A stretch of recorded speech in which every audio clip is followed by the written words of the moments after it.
तो दिल्ली, एनसीआर और उत्तर प्रदेश में एक बार फिर से भूकंप के झटके महसूस किए गए हैं। भूकंप का केंद्र इस बार भी नेपाल ही था। नेशनल सेंटर फॉर सिस्मोलॉजी के मुताबिक रिक्टर स्केल पर इसकी तीव्रता 5.6 मापी गई। वहीं 3 दिनों में दूसरी बार है जब भूकंप के झटके महसूस किए गए हैं। शुक्रवार की रात को करीब 11:30 बजे 6.4 तीव्रता का भूकंप आया था और इसका केंद्र भी नेपाल था और इसके झटके दिल्ली तक महसूस किए गए थे, पूरे उत्तर भारत में महसूस किए गए थे।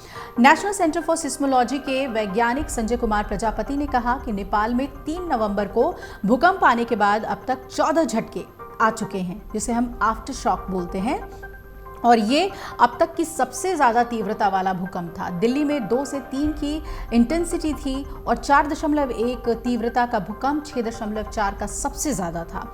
ये कुछ दिनों तक चलता रहेगा। आफ्टर शॉक की तीव्रता कम होती है। उन्होंने ये भी बताया कि जब भी बड़ा भूकंप आता है तो कुछ दिनों तक आफ्टर शॉक आते रहते हैं, छोटे छोटे झटके आते रहते हैं। दिल्ली में 10 सेकेंड तक ये झटके महसूस हुए हैं और इतना ही नहीं, बंगाल की खाड़ी में भूकंप के जोरदार झटके महसूस किए गए हैं। समाचार एजेंसी ANI ने राष्ट्रीय भूकंप विज्ञान केंद्र के हवाले से बताया है कि आज सुबह 5:32 पर बंगाल की खाड़ी में भूकंप के झटके लगे हैं। रिक्टर स्केल पर भूकंप की तीव्रता 4.2 मापी गई है।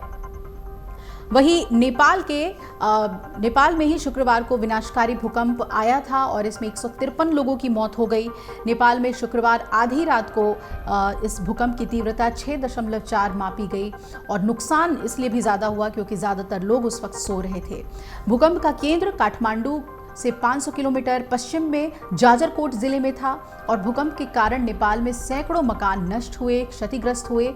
भूकंप के झटकों की वजह से नेपाल में बड़े पैमाने पर नुकसान को आंका गया है और इस भूकंप के झटके की अगर बात करें तो ये दिल्ली NCR तक महसूस किए गए थे।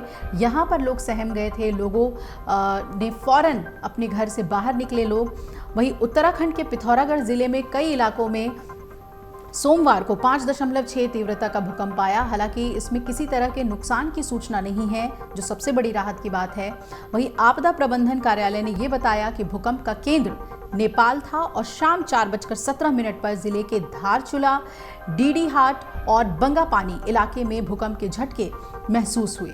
आपदा प्रबंधन कार्यालय ने बताया है कि हालांकि इस भूकंप के कारण किसी तरह के जानमाल के नुकसान की सूचना नहीं है, लेकिन प्रशासन पूरी तरीके से एहतियात बरत रहा है और भारत सरकार की तरफ से भी पड़ोसी राज्यों में हुई इस तबाही को लेकर राज्य सहायता भेजी गई है। अब आपको बता दें कि नेपाल में मदद पहुंचाने के लिए भारत पहले दिन से ही तत्पर हो गया था और इस राहत सहायता को लेकर विदेश मंत्री S जयशंकर ने सोशल मीडिया प्लेटफॉर्म X पर लिखा था, नेपाल के भूकंप प्रभावित क्षेत्रों में आपातकालीन राहत सहायता प्रदान की जा रही है।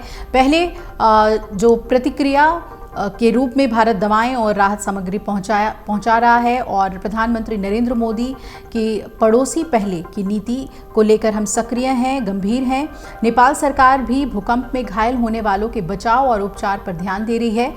नेपाल में भूकंप से हुई तबाही को लेकर गृह मंत्रालय के प्रवक्ता नारायण प्रसाद भट्टाचार्य ने समाचार एजेंसी शिन्हुआ को जानकारी दी कि घायलों का बचाव और उपचार हमारी पहली प्राथमिकता है और बड़े स्तर पर रेस्क्यू ऑपरेशन चलाया जा रहा है।